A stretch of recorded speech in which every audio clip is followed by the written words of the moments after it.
This is Goss's Garage with Pat Goss, co-host of PBS's Motor Week.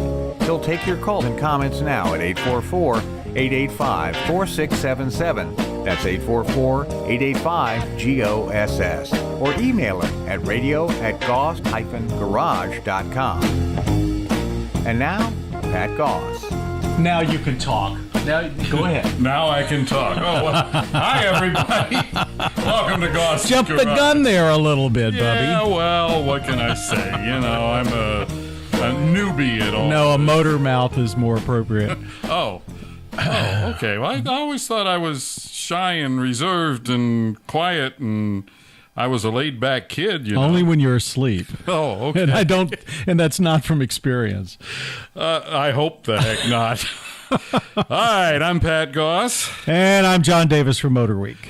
All right, John, what do you have for us today? All right. You know, we talk a lot about the self-driving cars coming in the future, but there's another type of jargon that's floating around, and that is the connected car that's right here today.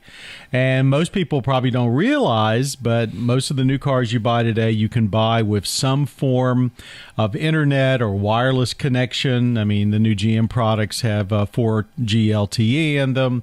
A lot of people are riding around with OnStar or something similar. And with that goes new opportunities for the car makers to try and somehow make money off of this.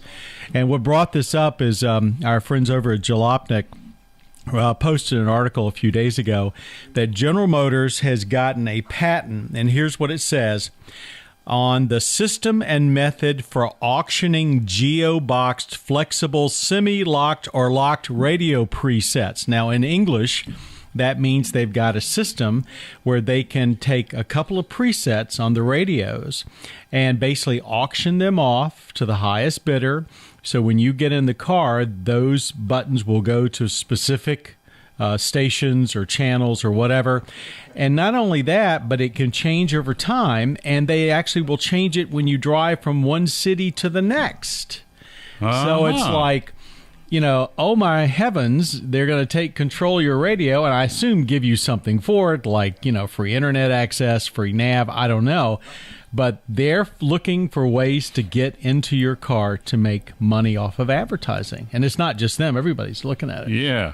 Okay, now one thing that we want to clarify here, what you're talking about is not V to V. No, this is nothing to do with vehicle to vehicle or vehicle to everything communications. That's totally different. This is simply something that would be involved, at least at this point, with the entertainment system in your car. They already have done tests popping up ads on the big screens that are in so many cars now. Like if you're approaching a donut shop, it says, hey, stop in for a 3 for 2, or, you know, a department store or something. But this is going one step beyond that. Wow. Yeah. So no one has said that they're going to do this. They've certainly, lots of things getting patent, but I guarantee that if this patent, I mean, well, they got the patent for it.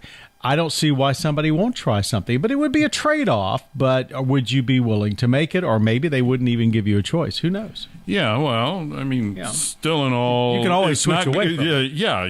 You've got other buttons. Right, so you just push the other button and there you go.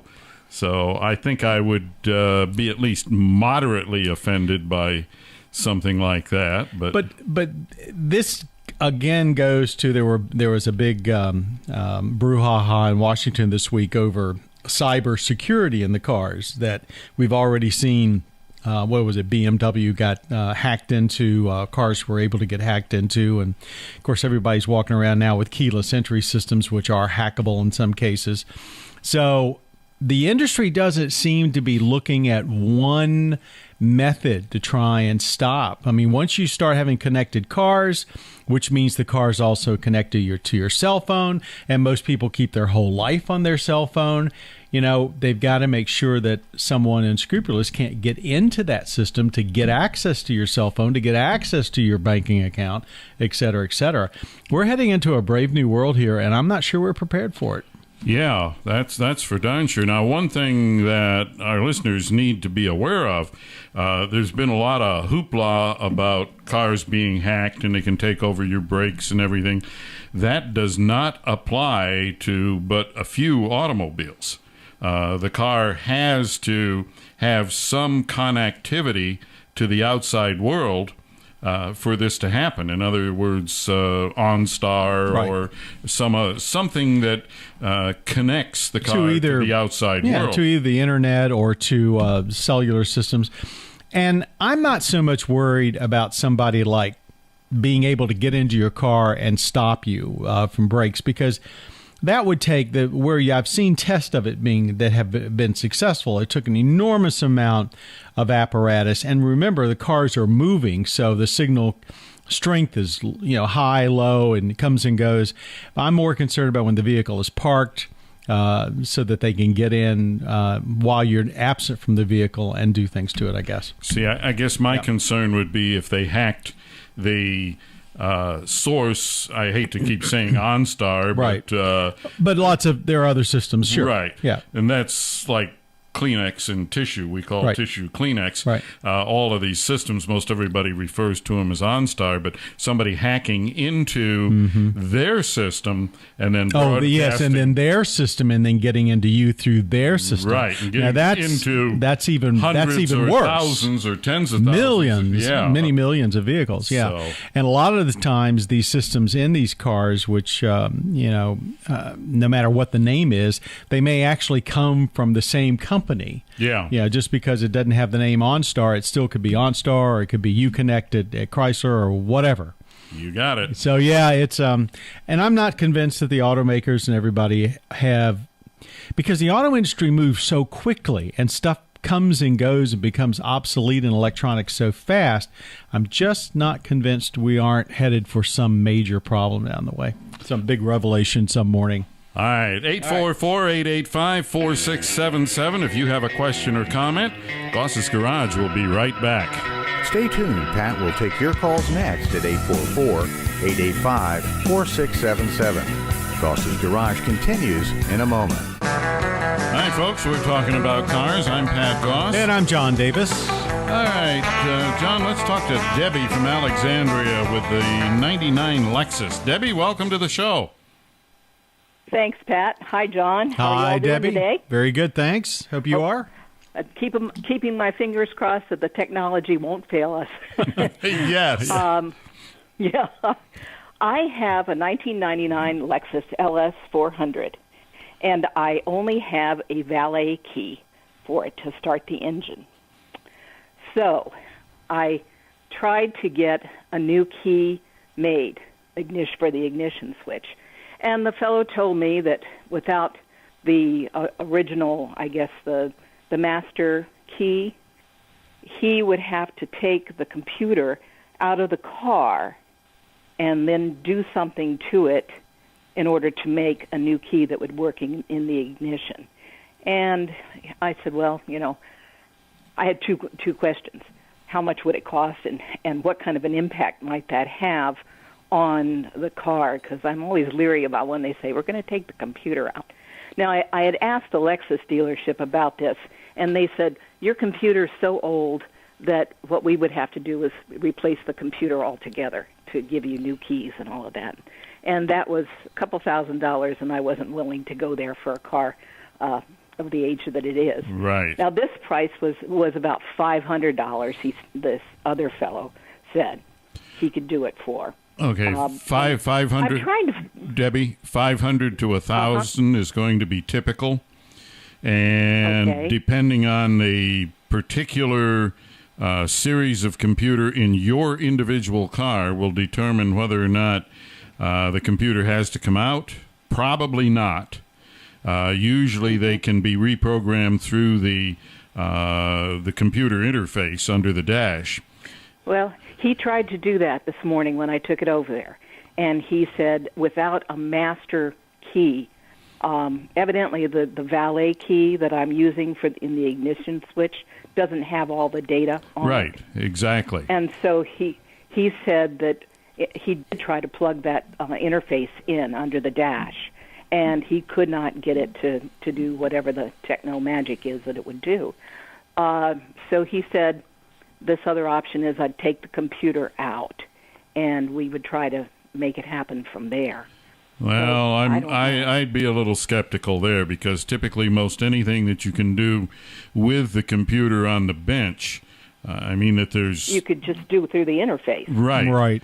Because, granted, there are pieces of equipment that can do all kinds of magical things with the computer out of the car, but regular shops and locksmiths and so on, they don't have that kind of equipment because it's hundreds of thousands of dollars. Mm-hmm. So where should she look for a solution? Well, I would try. Well, less expensive I'd try another source.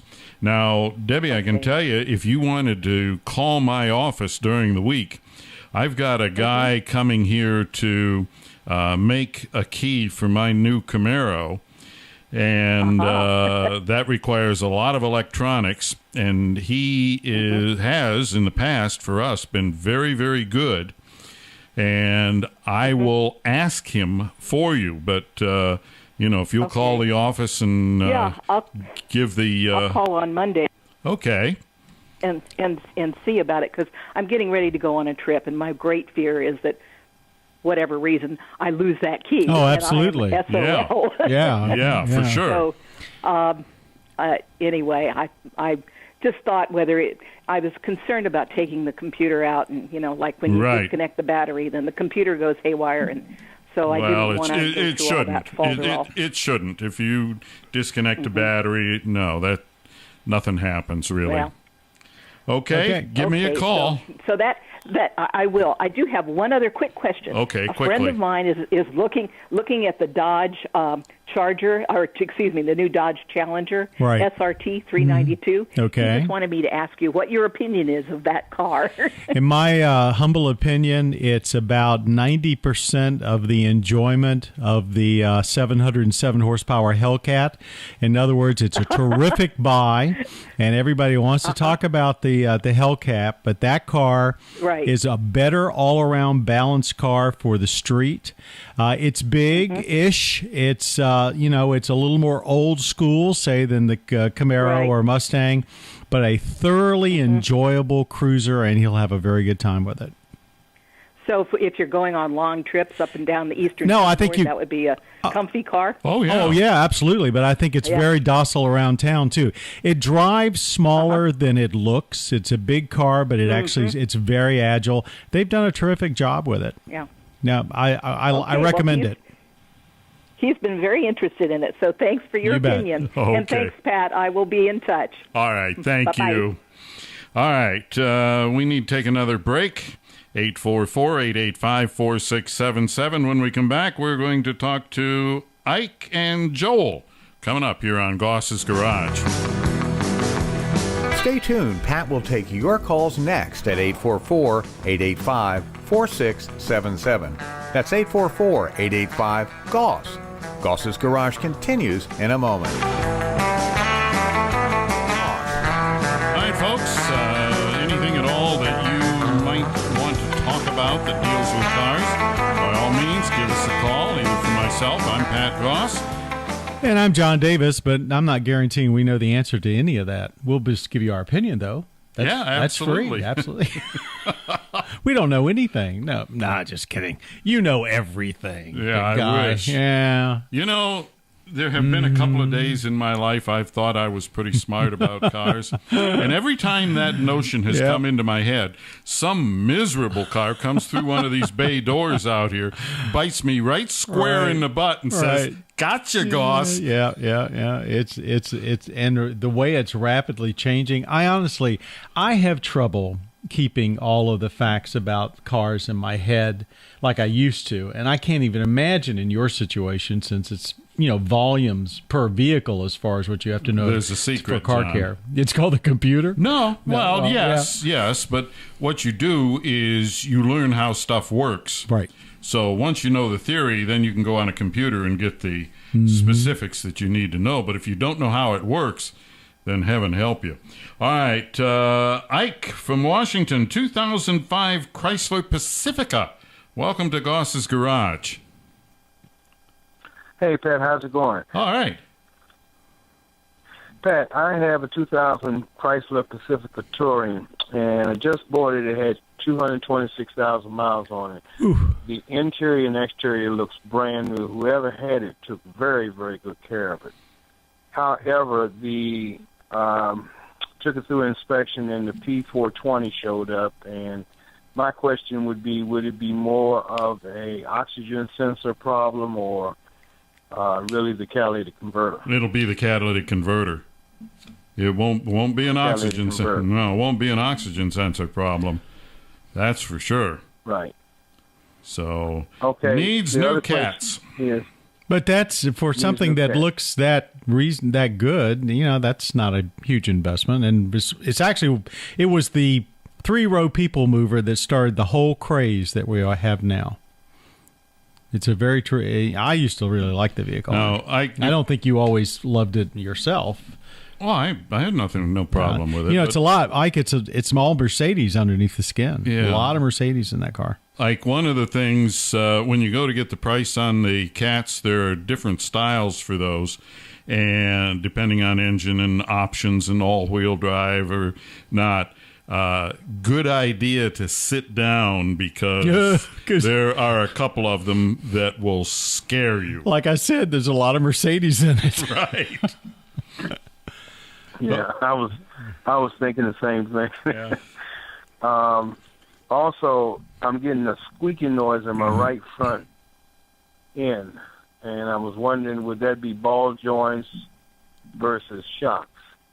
Well, shocks normally don't make a squeaking noise, but one of the more common problems with Chrysler Corporation vehicles in general is bad, well, not bad, but dry sway bar frame bushings. The rubber bushings that go around the sway bar and then attach to the frame. Those, lots of times, will make squeaking noises and so on. And all you have to do is loosen the 2 bolts, slide the bushing out, and paint the sway bar and the inside of the rubber bushing with anti-seize compound, put it back together, and you're good to go. Takes all of 10 minutes. Ike, dude, Okay, pick yourself up off the floor there. Yeah. So you said it was the sway bar, what now? Sway bar frame bushings. The sway bar is attached to the frame by a bushing on either side of the car. Each bushing has a clamp that goes over it with 2 bolts in it.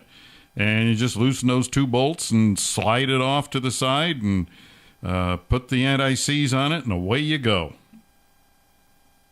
With 226,000 miles on it, Pat, would you say I could get probably 300 out of it?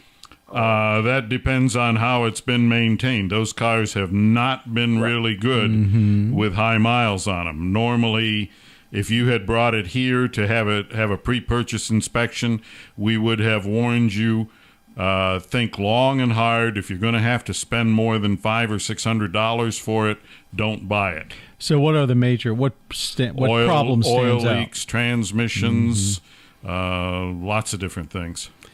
So in other words, drive it till it stops. Yep.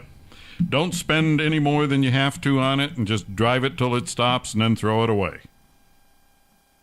I see. Boy. Okay. Well, because the alternator is making a noise, but I'm going to replace that. I think that's more or less a no-brainer because I opened the hood and put my ear down to make sure it was the alternator and not the pulleys, or maybe somebody was telling me the water pump, so. Okay, well. So you're saying in the long run, the trans and it might conk out on me, huh? A lot could, of things. But for all we know, with that many miles on it, it may have had 2 or 3 transmissions in it already, and the one that's in there may be brand new. You can't, when you buy something that old, you just don't know. I mean, you're beyond the test that the longevity test that manufacturers do. It may last you another 50,000 miles with no problem. You just don't know. Okay? Yeah. And okay. And I appreciate you so much, Pat. All right, you take care. Bye-bye. Okay, we need another break here. 844-885-4677. When we come back, we're going down to Florida and talk to Joel with the 14 Lexus. Coming up here on Goss's Garage. Stay tuned. Pat will take your calls next at 844-885-4677. That's 844-885-GOSS. Goss's Garage continues in a moment. We're here to answer your questions. 844-885-4677. Joel from Florida, 2014 Lexus. Welcome to Goss's Garage. Thank you, Pat. The question is regarding servicing at oil changes specifically, and I've had a couple of other Lexus RXs, and with the 350 engine, they're great cars, and they've required 5,000-mile intervals with synthetic oil. This one, they're telling me 10,000-mile intervals with synthetic oil. And I don't, same engine, same oil filter, same oil. It doesn't feel right to me. Wait, let me ask you. Can I ask you a question? I'm saying the difference being that this one came with free oil changes. Right. That's exactly what I was going to get to. All right. Yeah. I'll let Pat take her from there. All right. Who is recommending the 10,000-mile oil change? The dealer. The dealer. Mm-hmm. What does your owner's manual say? It says 10,000. Okay. Now, in the other one said 5. in the owner's manual, it should say up to. It is rare that they ever say, and I can't think I have ever seen an owner's manual where it says that you can go blankety blank miles, but you can go up to that if all circumstances are right. Now, they don't give you all of the right circumstances in an owner's manual, but if you see the data behind that, you find out that you might have to do 80% of your driving at 45 miles per hour or above at a constant speed and things like that. Right. Then any other circumstance, you're going to change it at 5,000. This has everything to do with the free oil change. By doing that, effectively, they're saying we're going to give you free oil changes, but on our schedule, not yours. And you're not a lot of brands are doing this. BMW was one of the ones that started it, and it's actually had some. Well, I won't say it's had problems going forward, but there's suspicion that these longer oil changes are causing major problems. So. I mean, it doesn't feel right to me. Well, you should do it what you want to do and do it either have them do it and pay for every other one or something. Well, that's what I'm probably going to end up doing. The other thing is that we don't drive it that much. It's a little over a year old. It only has 8,000 miles on it. Well, I did have it done at 5. Right. Now, the thing of it is, you never go beyond a year without having an oil change. Right. Right. Okay. So. Well, that sort of sums it up for me then. Yeah, I have a lot of my BMW clients, and they get free service and so on. And what they do is they bring it to me and pay me for every other oil change and go get the free one, and then they get their oil changed on a regular basis. Because I can tell you the dealer will give you a fit if you come in with 5,000 miles and want an oil change. They'll basically say you don't need it. And I have a friend, several friends with BMWs. They've gone through this exact same thing. The dealer gives them a very hard time about it, but it's largely because they don't want to pay for the oil change except at 10,000 mile intervals. Yeah. Anyway, I mean, it seems like a marketing thing to me. It is. It is absolutely. Not only that, but if you look at how much. Over the life of the car, how much it may shorten the life of the car, it's going to equal more new car sales eventually, too. Absolutely. So you're right. You just confirmed what I'm thinking anyway. So. Okay. That's what we're here for. All right. Thank you very much. All right, Joel. Take care. Thanks. Now, we were talking a couple of weeks ago about the situation with a lot of cars where direct injection is being blamed for Right. for engine problems, and you think there's some suspicion that these long oil changes may be behind it. Yeah, well, like we were talking then, most new cars now with direct injection also have low-tension piston rings. Right. And that means that the springs that push the piston rings out against the cylinder wall, they're not as strong as what they used to be, and they rely on compression to seal it and different things like that. Well, because these springs are weaker, it takes a lot less gum and goo on the ringlands to keep them from moving. So it's self-fulfilling. You get this sticky, this gunk and stuff built up on the rings that allows more oil to bypass the rings. That allows more blow-by in the crankcase. That means more oil and junk that's coming through the PCV system back into the intake. That's what causes the buildup in the throttle body and further down on the intake and the backs of the intake valve. And you've been able to manage that with some of your clients by changing the oil more frequently. Changing the oil more frequently, and by using the BG, what they call a performance oil change, which is actually a flush. And another thing that people can do if they have high-performance cars, where this tends to be a real problem if you drive the car hard, like what I'm going to do to my Camaro, I'm going to install a catch can in it. And that collects the oil, filters it out of the air coming back into the intake from the crankcase ventilation system, and catches it in this little container. Keeps it from getting into the intake system. Right. And that way you prevent all of that. Didn't cars used to have something like that back in the 50s? Back when there were oil, when you had oil in the air cleaner? I mean, that sounds like I swear that sounds like an old technology that's come back. It was an old trick on old Fords. That must have been what it is. You would put this canister in the on the early ones that had PCV systems. You would put this can in there. You just weld some or solder some fittings onto a can. And I wish somebody had told me about that, because they used to pull off those PCV valves and they'd be sopping in oil. Oh, yeah. Well, that was the way they did it. Now you can buy actual kits to do this. And on high-performance cars, of course, it can be a significant problem because you're pushing it hard and there's a lot of pressure on the rings and things like that. So one way to get around it. All right, another break. 844-885-4677. We'll take your calls when we come back. John, we have an email here from Don. He's from Hollywood, Maryland.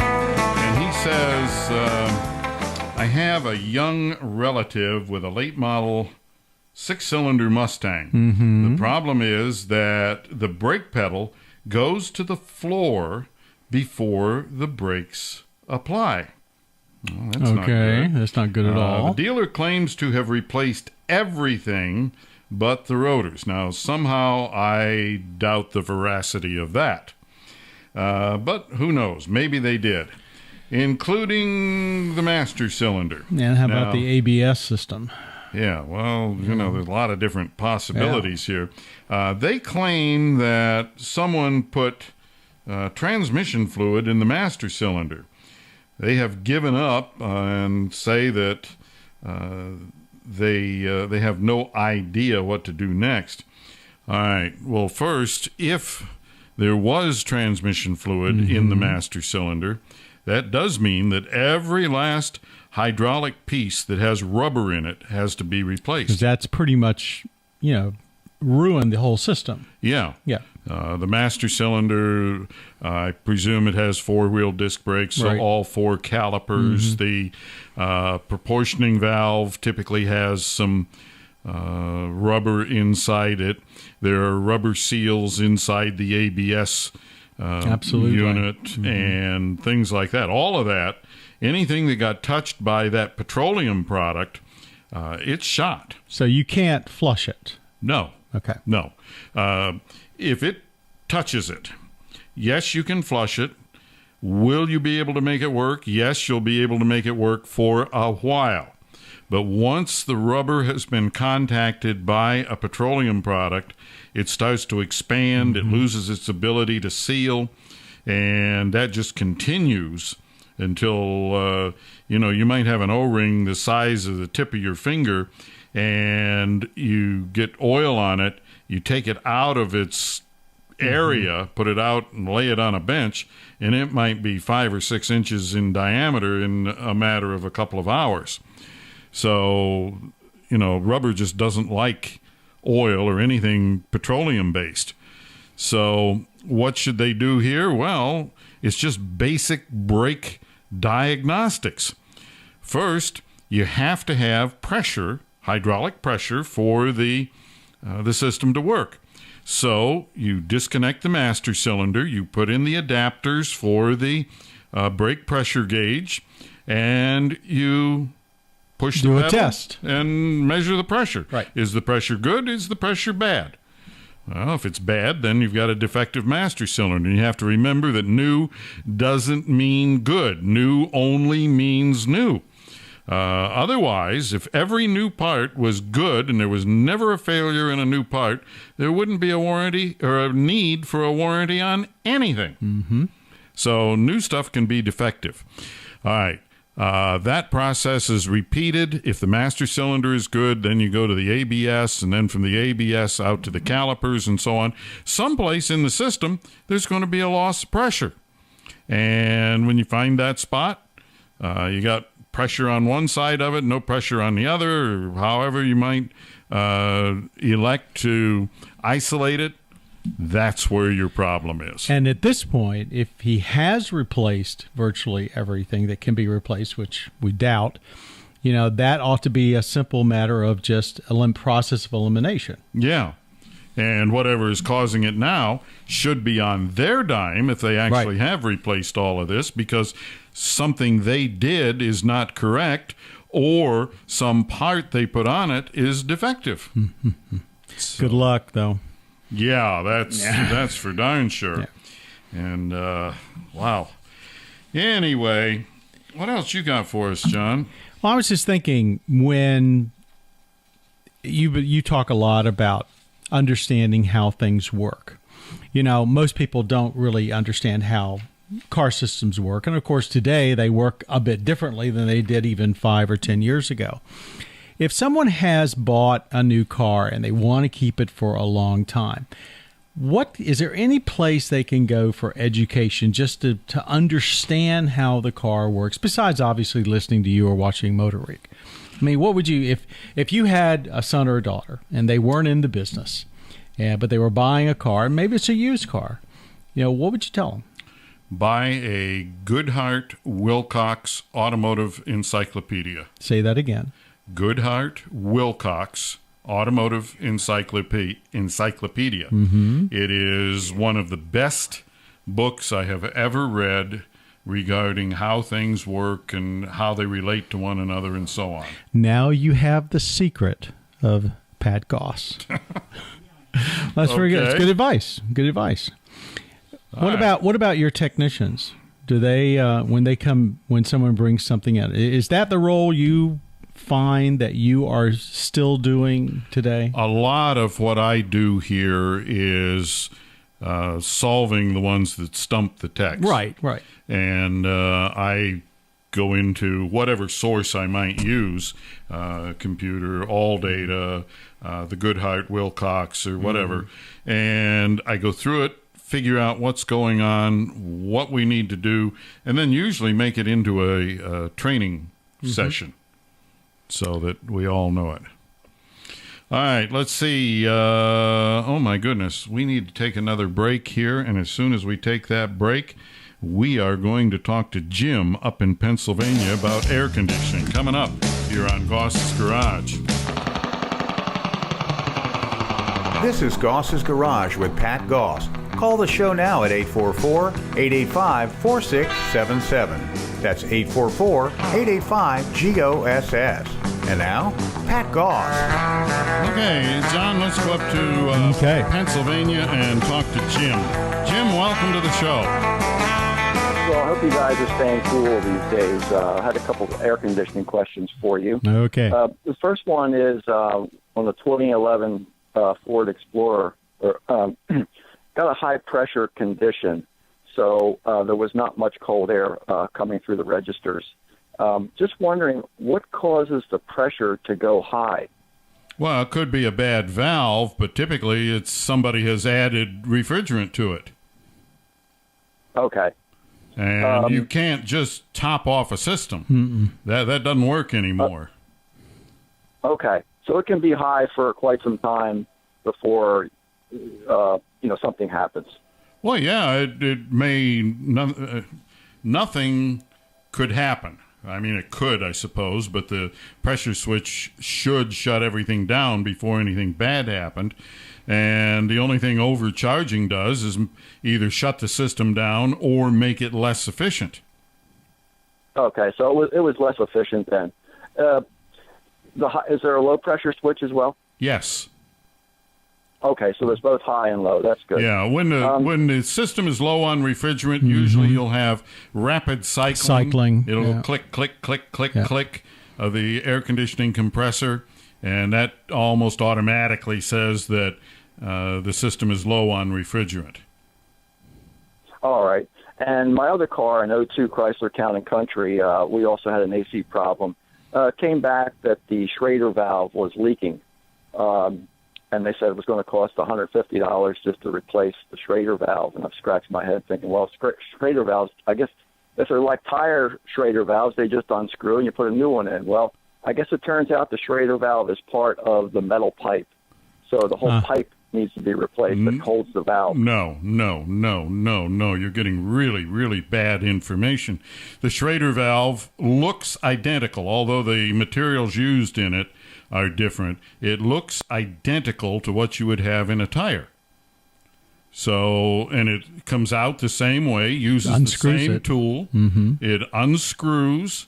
Granted, in some cases, it may be corroded in there or something, but even then, the Schrader valve is only a secondary seal. You see, the primary seal is an O-ring that is in the cap that screws on over that Schrader valve.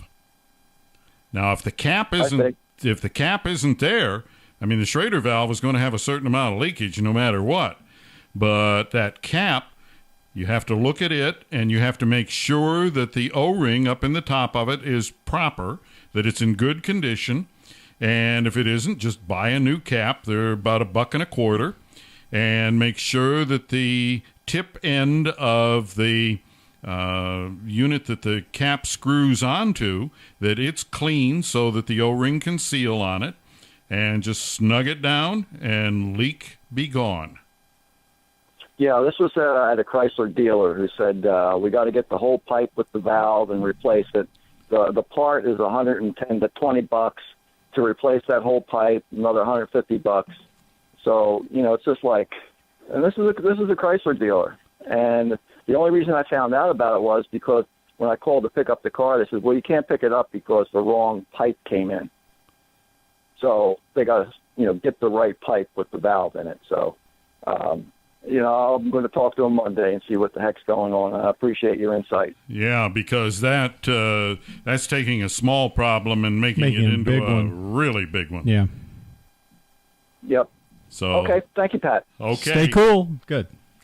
Oh, my goodness. And, it's amazing. I talk to a lot of technicians, and I have more than a few of them that call to get my opinion on helping them resolve problems and so on. But, it's probably 1 in 5,000 that know that cap is the primary seal. Everybody. Yeah. Everybody thinks it's something else in line. Yeah, they think it's the Schrader valve. Right. And it isn't. It is that seal up in the top of the cap. Funny. So, it's a common mistake. And, on my cars, the ones that stay around for a long period of time, every couple years or so, I pull the caps off, look at the seals. If they're bad, I just put new caps on them. And you're done.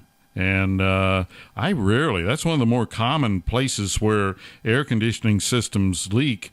And I rarely ever have to recharge an air conditioning system on one of my cars. So where do you actually get the replacement caps from?